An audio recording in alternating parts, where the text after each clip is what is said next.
Bonjour et bienvenue dans cette nouvelle vidéo un peu spéciale parce que je vais continuer dans la catégorie histoire paranormale.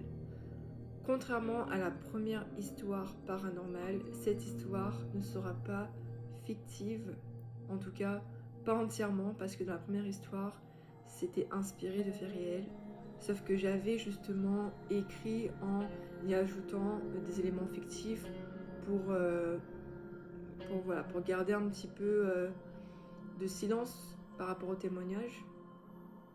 Et aujourd'hui, les anecdotes paranormales que je vais vous dire me concernent personnellement.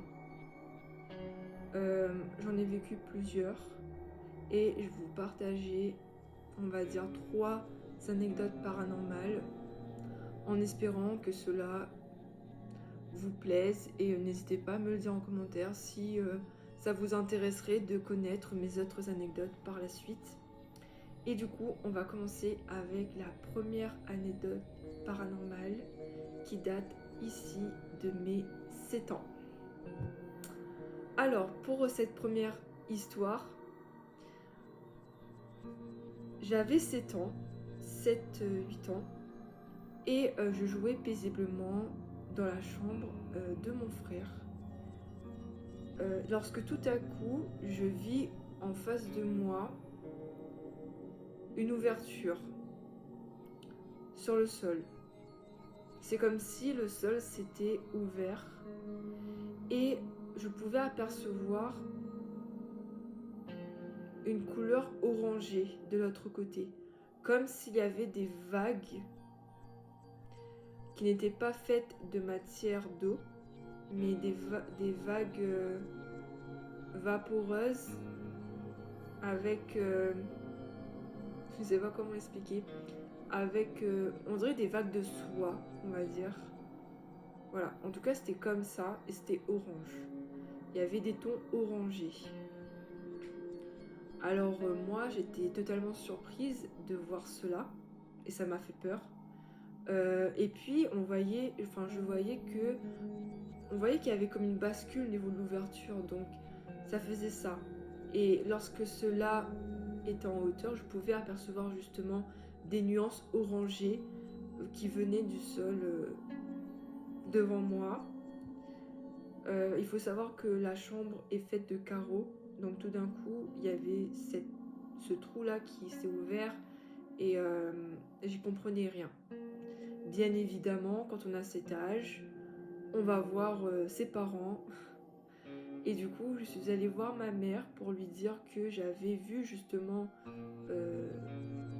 quelque chose dans le sol, voilà, un trou orange,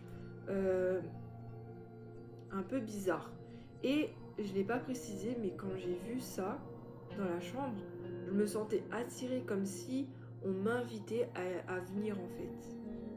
Et c'est ça qui m'a fait peur, c'est le sentiment d'invitation. Bref. Et du coup, bien évidemment, ma mère, elle est venue avec moi et ça avait disparu. Elle m'a pas cru. Faut savoir que j'ai une imagination débordante, que voilà, j'adore écrire des histoires, etc. Du coup, c'est logique qu'elle pense que c'était totalement inventé. Et je peux comprendre.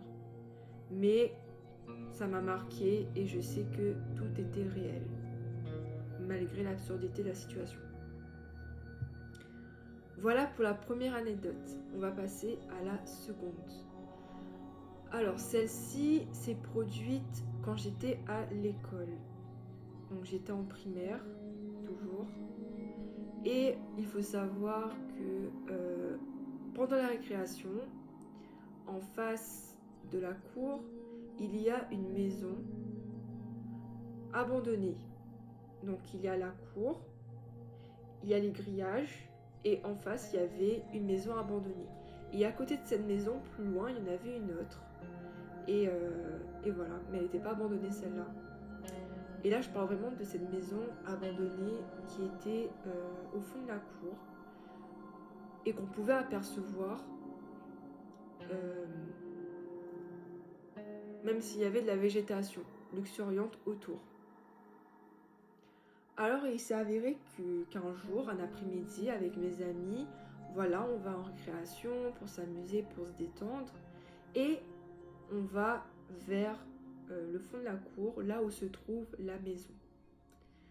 Comme d'habitude, on regarde à travers les grillages, on essaie de se faire peur, on se dit oui, la maison est hantée, il y a des fantômes, et puis moi avec mon imagination, etc. Je trouve vraiment des histoires, enfin je fais peur à mes amis, bref. Mais ce jour-là, il y avait quelque chose de très bizarre.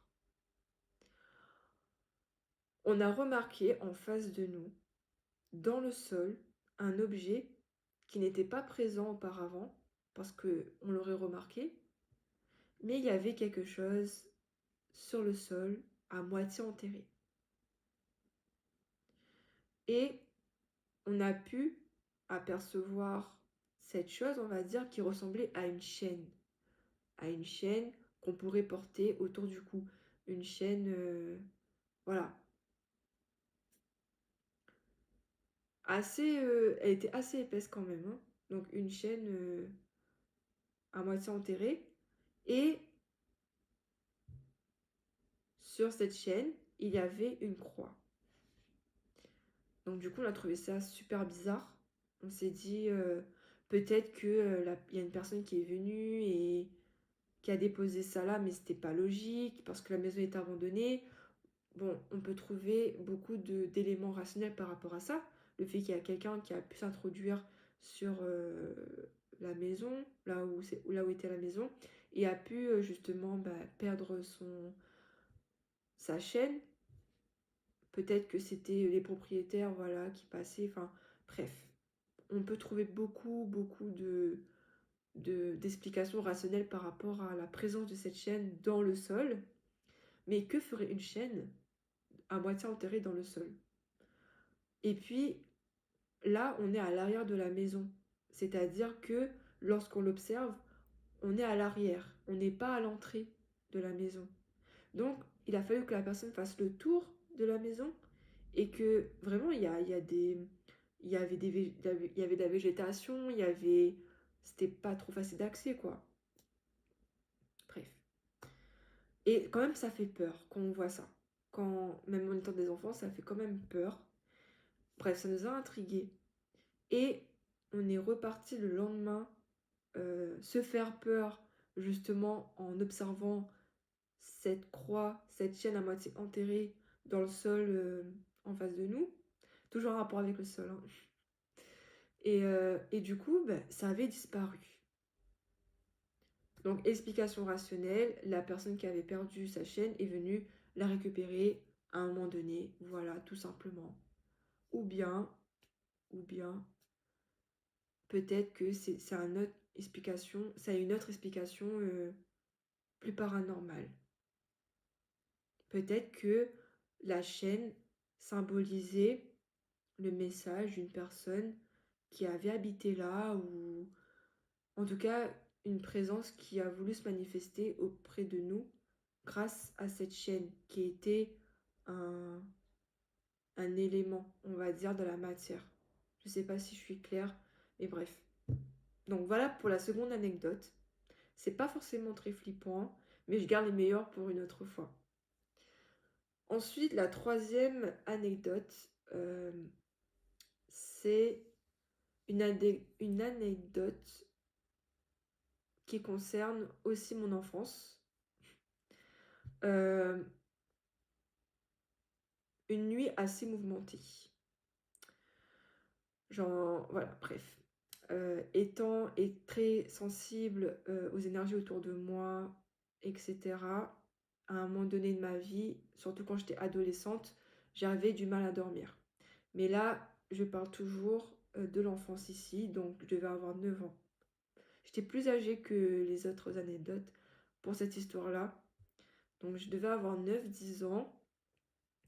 Et en fait, je disais vraiment n'importe quoi. À un moment donné, voilà, j'ai voulu faire... j'ai dit n'importe quoi, j'ai dit que oui, que je préférais Satan en fait. Enfin, j'ai dit n'importe quoi, hein. Quand on est enfant, on dit n'importe quoi. Bref.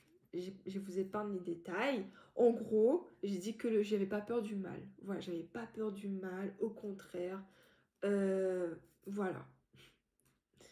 Et j'ai beaucoup regretté parce que la nuit venue, lorsque je me suis préparée à aller dormir, et ben, dans ma chambre, je pense qu'il y avait une énergie qui était contente de ce que j'avais dit. Vraiment. Et j'ai senti comme si on tournoyait autour de moi. J'avais très très peur. Et je me rappelle qu'il y avait mon kawaii qui était posé contre le mur. Et quand la chose est passée, c'est tombé, le kawaii. J'avais vraiment très peur. Et j'ai compris en fait que ce que j'avais dit, c'était pas bien. Parce que...